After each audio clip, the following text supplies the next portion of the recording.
நமது தாய் திருநாட்டை தாயாக வேண்டிதான் ரவீந்திரநாத் தாகூர் அவர்கள் இந்த பாடலை ஏற்றிருக்காரு. ஜனகண மன அதிநாயக ஜெயஹே அப்படின்ற முதல் வரியோட அர்த்தம் என்ன அப்படின்னா, ஜனங்கள்ன்ற வார்த்தையை நம்ம தமிழ்ல கூட அதிகமா பயன்படுத்திட்டு இருக்கோம். அப்ப ஜனங்கள்ன்ற வார்த்தையோட பொருள் என்ன அப்படின்னா மக்கள்.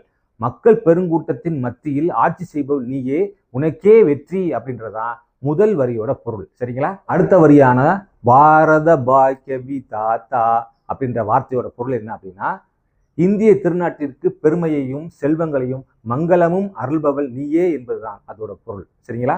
அடுத்து பஞ்சாப சிந்த குஜராட்ட மராட்டா திராவிட உக்கல வங்கா விந்த ஹிமாச்சல யமுனா கங்கா உச்சல ஜலதி தரங்கா.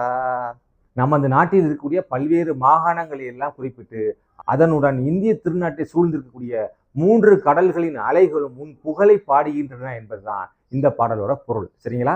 தபசுபநாமே ஜாகே அப்படின்னா என்ன அப்படின்னா, உன்னோட திருநாமத்தை நாங்க பாடுகின்றோம் அப்படின்றதான் அதோட பொருள்.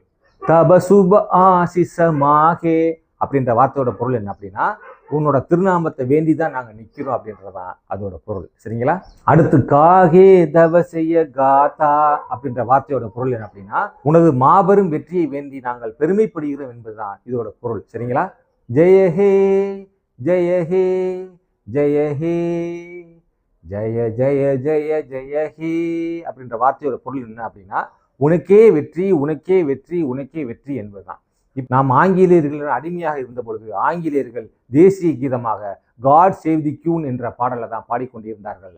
1950 ஜனவரி 26க்கு பிறகு நாம் தேசிய கீதமாக ஜனகண மன என்ற பாடலை தொடர்ந்து பாடிக்கொண்டு வருகிறோம். இந்த பாடலை பாடும் பொழுது அதன் பொருள் உணர்ந்து பாடுவது நமது ஒவ்வொருவரோட கடமை. சரிங்களா?